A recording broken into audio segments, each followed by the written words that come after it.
the pressure these guys can put on the soil for restructuring the soil is massive. I mean, you're talking of 600 or maybe 800 pounds per square inch of pressure on the ends of these roots here. It's concrete cracking stuff. Really, really good.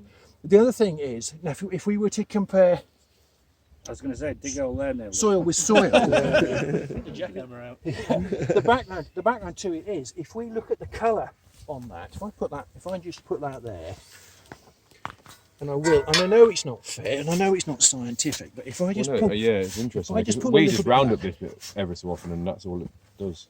two things I wanted to do. One is to look at structure, one is to look at colour. So I'm just going to gently break that, and I know it's not fair, but the first thing you notice is that soil has what's called stratified. It's in layers. So you can see how that's lost its structure, how tough that is, how the roots have actually gone down to that, and then gone that way.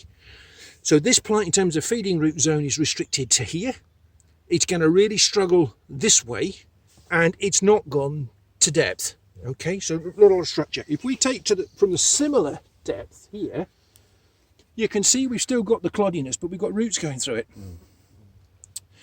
Big difference. Now the issue that we've got with sand is that sand bits will pack together and they'll lose structure quite quickly. Sand is actually what's known as a structureless soil.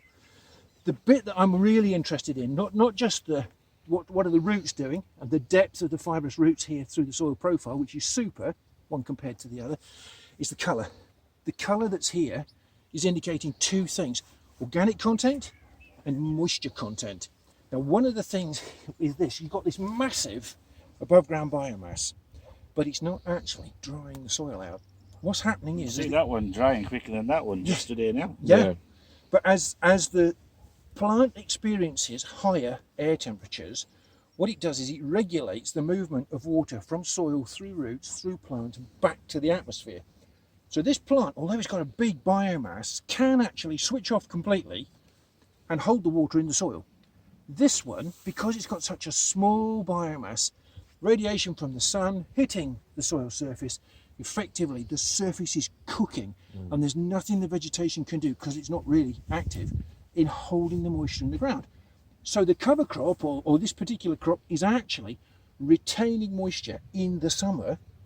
The root mass is structuring the soil so that it's hanging on to moisture through the winter, so it's reducing leaching rates, for example.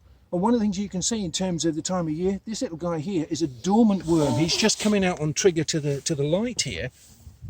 The earthworms tend to go dormant end of June into July, August, as the soils dry up. But if you look at the size of him, that is a huge bit of kit in terms of below ground activity. He's going to struggle here, and you can see actually, if we break that open, there's not a lot in terms of root activity, earthworm channels. That's fairly well structureless in terms of soil, but your plant has the capability to do something about it. If I put a bit of root across there, what we really want is that going through it. So we really want a lot of fibrous roots. The energy that this plant needs comes from the sunlight, but the nutrition comes from the soil. It needs a bit of phosphorus, it needs a bit of manganese, and we know from a sand point of view those nutrients might struggle a wee bit. If we put the clovers and the trefoils and the vetches in the soil on their own, they would struggle to pick up enough phosphorus to fix nitrogen effectively. But putting them in with companion plants that got different microbes, different soil activity, different profile in terms of their rooting, one crop feeds the other. You get this wonderful synergy. The grasses that are growing here alongside the clovers are producing probably a third more root mass because they've got the clover as a companion. And that's part of the story behind putting the clover in with the spring barley idea, is that the clover stimulates the barley to develop root mass. It's not necessarily about things like nitrogen from the clover going into the cereal. It's about working plants together so they're happier to do what they need to do.